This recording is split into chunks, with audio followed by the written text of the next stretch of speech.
We do want to, Tammy and I want to share with you some of what happened while we were gone on our trip, and we thank you for following us. I did not post a lot of things on Facebook. I just have two posts on there. Two reasons for that. Number one is it was a whirlwind, and there wasn't a lot of time not only to see what was there, but to comprehend what the heck was going on. You compound that with jet lag and 2 weeks of Easter play preparation, and things really went fast. And so I welcome this opportunity to share with you some things, because it gives me a chance to review and really assimilate what some of the things that happened and were talked about to get clear in my mind. I do have Tammy on the mic as well for clarification and correction as I need it going forward. So she will help me out there, I hope, because I know she has something to share here and there. Okay, there's where we were, Turkey. But to give you a better idea where we were, we spent our time really in Istanbul one day, and then in Izmir the rest of the time. And that Izmir was our base of where we stayed, and then went out from there. And so it kind of gives you an idea of where we were. I do want to back up to give you some relevance. The earthquake that many of you heard about 2 months ago is back in this area right in here. So we were 1,000 miles away from that. And just a couple of things about Turkey. It is a NATO country, but it also is a Muslim country. And so with that, it makes you kind of eerie. You know, how are people going to view you? And one of the things that you need to know is that there is a great deal of Christian tours and things like that going to these sites, not only of Revelation, but Paul's ministry and things like that. So a lot of the people do speak English, or at least can understand it very well. And so America, United Kingdom has had a great influence on Turkey. And it does make it an easy place to get around and at least be able to communicate with people. But keep in mind, Turkey is a little bigger than Texas. The one thing that I found that was a little bit of discouragement with Turkey is because of the size. It's like Texas. Things are spread out. It takes time to get from point A to point B. And so unlike Israel, you say, hey, we're in Jerusalem today, and we'll be visiting Bethlehem in 20 minutes, because it's 15 miles away. So Israel is, you can do a lot of things in one day in Israel that you can't do in Turkey, just because it's spread out. But I will tell you, for me, it was worth that effort to have a better understanding of what's going on.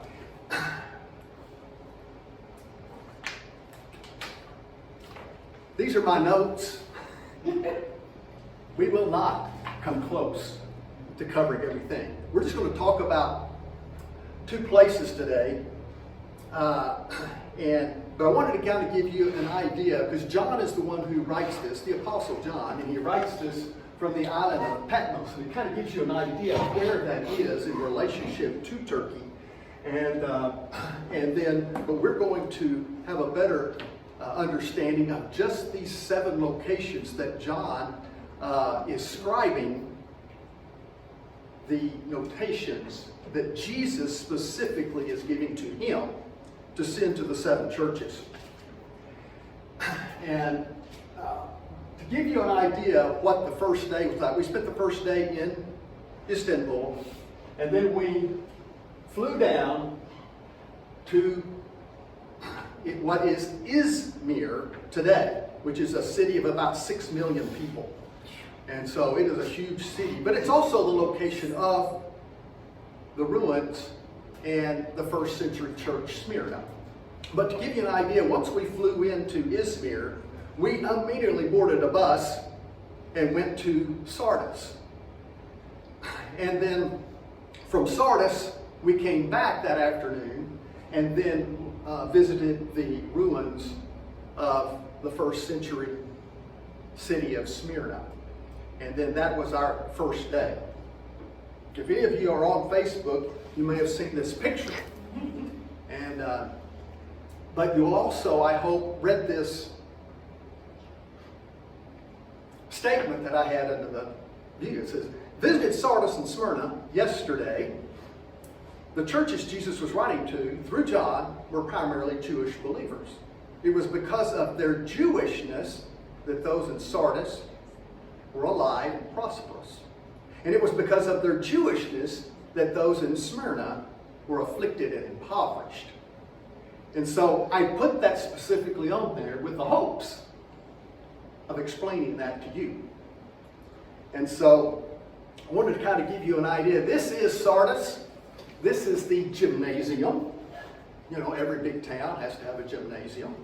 And so Sardis especially did have that. A couple of interesting things. Sardis means red. And there's been debate for years, for centuries. Why the name Sardis? Why did that letter go there? And what does the name red have to do with that? You have to remember that just until the past 100 and so years, what happened? That all of these things that you're going to see in Turkey were not visible. It's not like there was a few buildings that you could walk up and see until the 1920s and 30s. There was no evidence of any of these cities. So imagine just for a minute that you're living in the 1800s and you're reading this knowing there is no evidence for these cities. Did John really write a letter? Now, we know that there's extra biblical documentation that these cities existed, and to some degree where they were. But why these cities did Jesus want to specifically address? Well, one of those reasons is because it gives us a picture of the churches as they were that day at that time. And that's one thing. And it's hard for us to know and understand that these cities that Jesus is speaking to, he gives them specific information that is relevant to them at that time. And that's something that we don't think about. The Bible's speaking to us. It's giving us this broad picture. But Jesus was being very, very specific. And so they could know without a doubt that Jesus, the Spirit of God, was among them, because it knew exactly what was going on in those cities. And those people could say, wow, Jesus does know my heart. He does know how I think. And that went specifically to all of those people. Why would two different cities, because of their Jewishness, because of their Christianity, why did one area excel? Sardis. Why did another area expect to be martyred in 10 days? And so that is the question that I hope to answer when we get to the end of this. So here is the gym in Sardis, and kind of just give you a picture of what that looked like. Now keep in mind that when they find all of this stuff, it's all laying in the ground. It's just a big heap of rubble. Okay, the archaeologists come back and build this back. All right, so they didn't start digging and find it this way one day.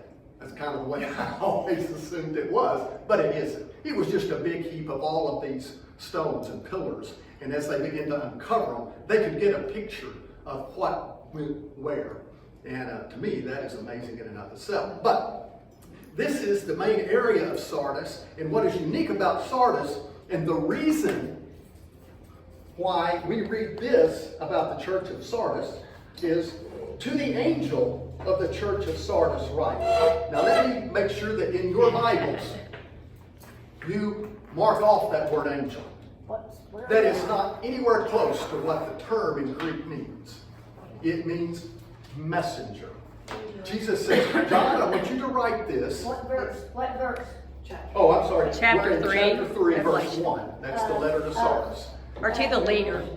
To the leader. That's the way Omer always puts it. To the leader of the community. But what book? Never mind. Never mind. Can't hear me. Revelation. But maybe y'all understood what she said. Revelation 3. But we're not going to go in the order. We did not go in the order of the way the churches are listed out. We did it a little differently, and for good reason. But Sardis, in this, I mean, this was kind of the gathering area. This was just, I mean, they had a pool that you could swim in, and the services that were available in Sardis were just amazing. They had hot tubs. Wow. You know, and so it was just a kind of an opulent place that allowed life to be very good and very comfortable. And so this is what Jesus is saying to them. To the angel, to the messenger, John, tell the person who is in charge of this church to read this letter. That's all it means.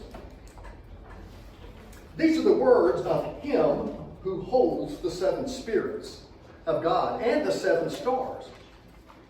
I know your deeds. You have a reputation of being alive, but you're dead. Wake up, strengthen what remains and is about to die. For I have not found your deeds complete in the sight of my Father. Remember, therefore, that you have received and heard what you begin with. Obey it and repent. But if you do not wake up, I will come like a thief, and you will not know at what time I will come to you. Yet you will have a few people in Sardis who have not soiled their clothes. They will walk with me, dressed in white, for they are worthy. He who overcomes will, like them, be dressed in white. I will never blot out his name from the book of life, but will acknowledge his name before my Father and his angels. He who has an ear, let him hear what the Spirit says to the church. Ironic that I cannot hear, isn't it? So this kind of gives you an example of what is here. Now, just another part of Sardis is a temple to Artemis, right? Okay, Artemis. And it was a magnificent temple. But to kind of give you an idea of these columns, here's our guide. These things are huge. Huge. To imagine that 2,000 years ago, actually before that, probably 2,200 years ago, that somebody had the capability of putting this together. Now, if you lived in Sardis in the first century, that first century of the church, this temple would have been there already for maybe 200-300 years, several generations. And when you look at that temple, and you think how big it is, and how, I mean, they didn't have 20 of these columns. Or lots. They had dozens and dozens of these columns. And that just made this place magnificent. And you would look at that and you would think, wow, maybe there is a god Artemis, because man could not put this building up. 7-8 generations have gone by. Do you think they have a clue who built that and physically put that together? You wake up in the morning and you go and you see this beautiful, pristine temple, Artemis herself must have built this because man could not do it. I could see them thinking that. And the power that generations had of saying, you got to go worship here. This is the God. See it? You don't even have to have faith. Look at what Artemis has built. Go, pray, worship. Bring your offerings here. Man could not have made this. Now, in the church of Sardis, we have this. The synagogue of Sardis. And what's unusual, it's just a few feet from this gymnasium. And this synagogue was probably built 1 to 200 BC. So it had been there as a synagogue to do that. Now, you have to remember, the Roman Empire allowed the Jews to worship as they pleased. They were exempt from having to go to the temple. If you were Jewish, you didn't have to pay the temple tax, and you didn't have to go worship that. You got to do your own little thing. But the synagogue that was there was immaculate. You could see some of the mosaic tiles that were on the floor. That wasn't put down in 3 or 4 days. You see the entrances and the doorways of the synagogue, the place where the scrolls were read, probably underneath that portico that was there. You see over here to the side, you see a rendering of what they were able to pull together, that how the walls looked in the synagogue. This wasn't just a cowboy church barn that they were going to. It was nice. Here's the end of that synagogue. Had a place there where you could sit that was lined with marble. Who wants to sit on rocks when you can sit on marble? So there's a good chance that by the time the church is meeting, where do you think the church met? Synagogue. In the synagogue. Because there was such an influence, and you'll see that maybe in the 3rd episode of this, is how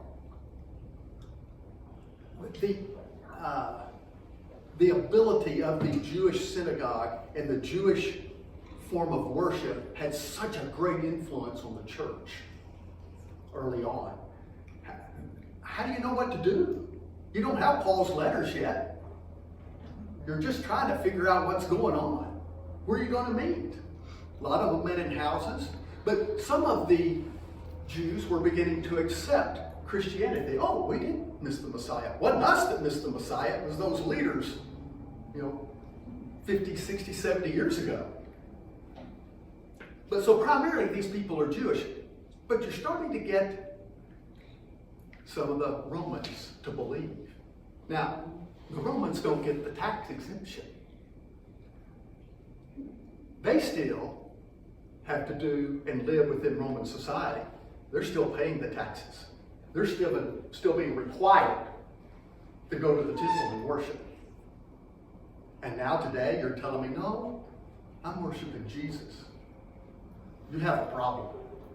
Now, the church here seemed, and the reason, and we know this by Jesus' letter, he says that you have a reputation of being alive. Why were you alive? Because you were able to participate in society.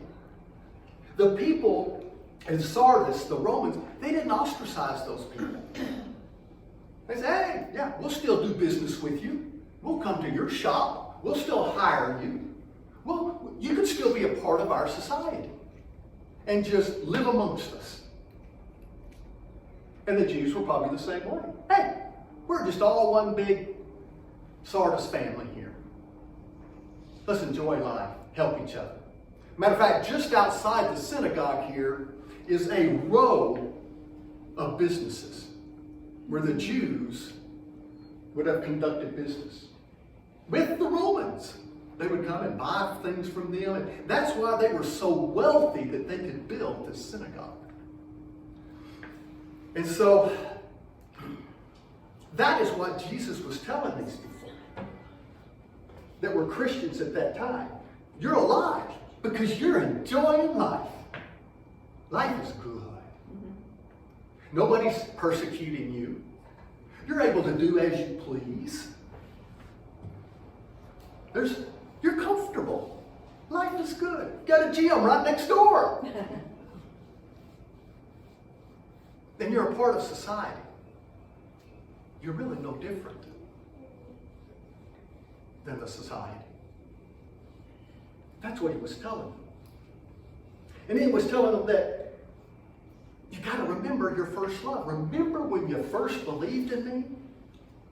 How you felt separated from the rest of the world?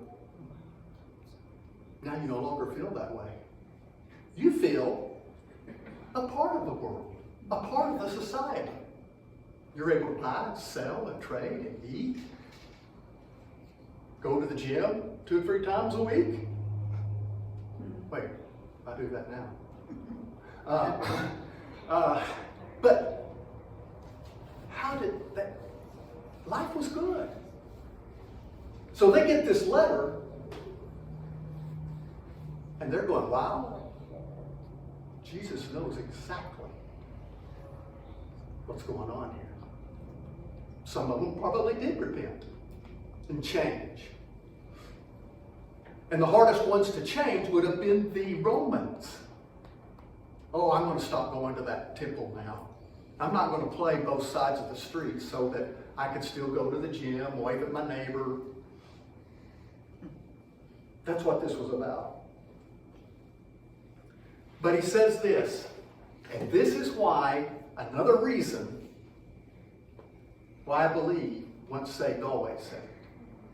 He says, even though you take the wrong path, if you truly believe, he who overcomes will, like them, be dressed in white.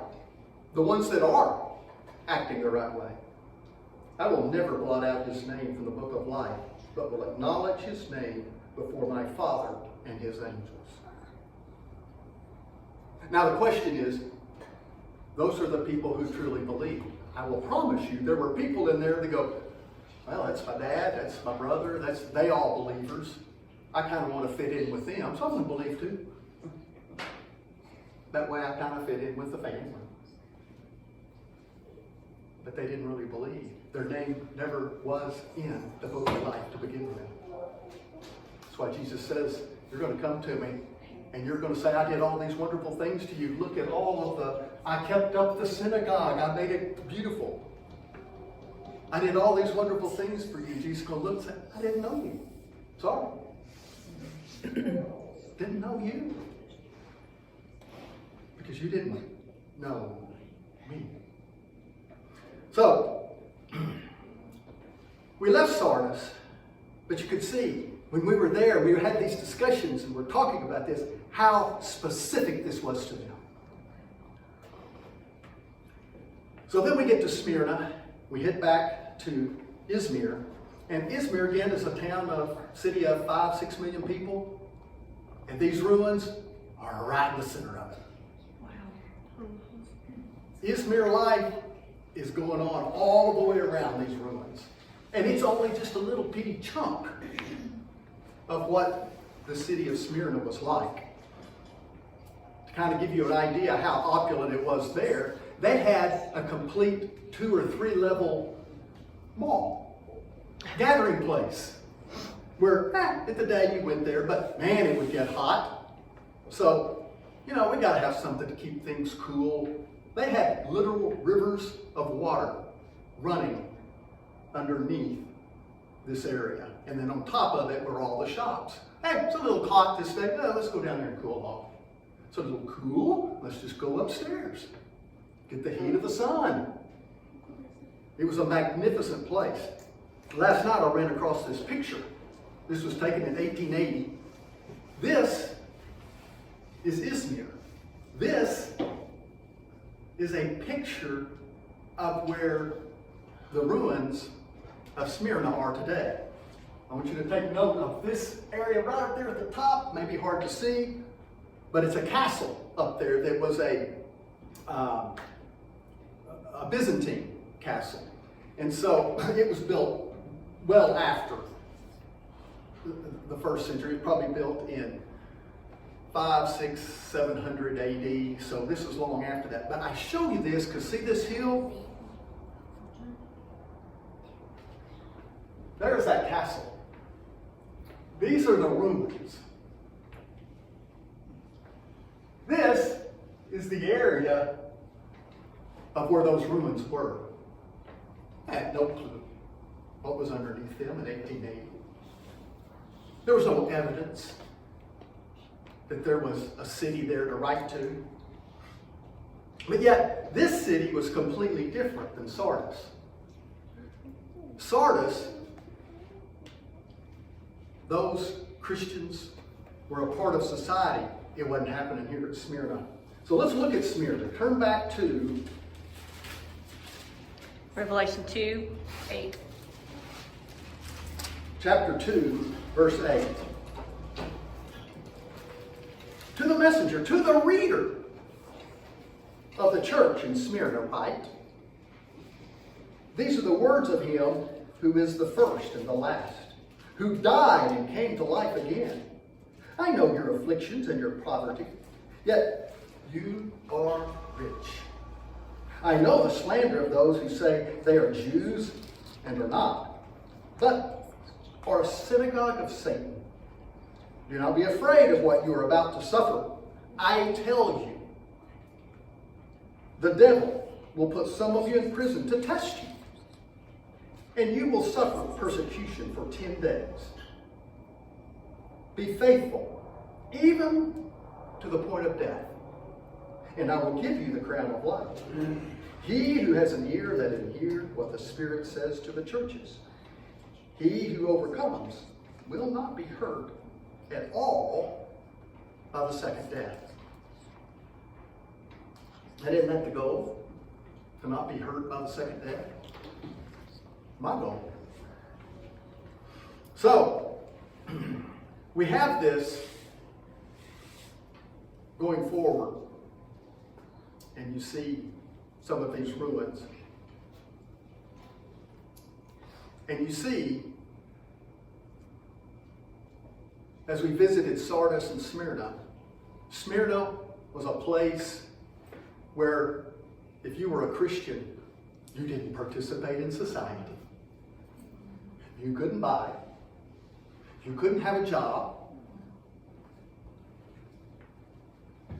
You begged. You pleaded. You woke up every day. Am I going to find something to eat? Keep in mind, the day before you became a believer, you were a part of all this. You enjoyed all the things that the Romans had created. And now you get nothing. In Jesus' letter here, when he says to them,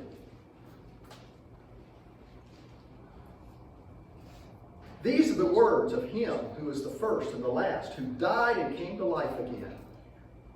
I know your afflictions and your poverty, yet you are rich.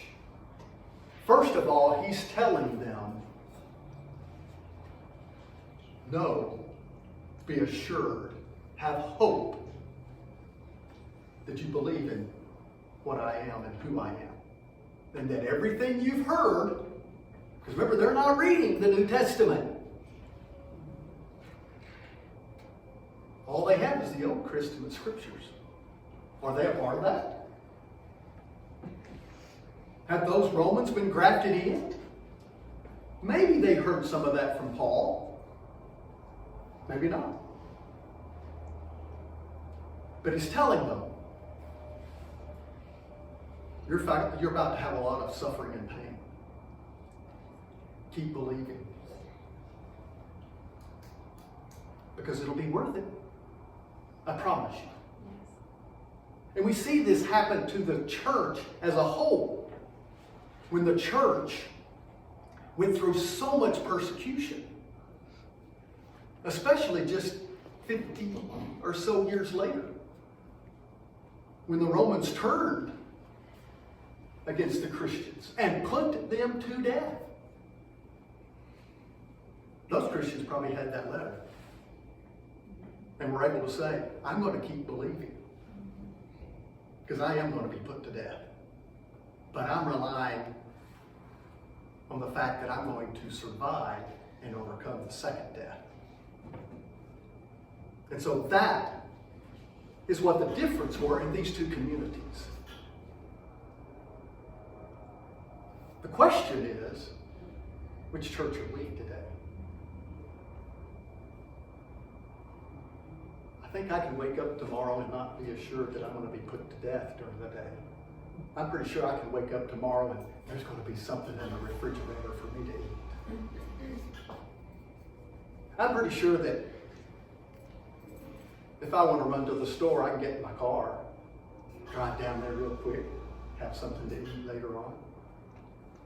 I'm pretty sure I can walk through society without people spitting on me, throwing something at me, pointing me out that, oh, that's a Christian over there. What church are we?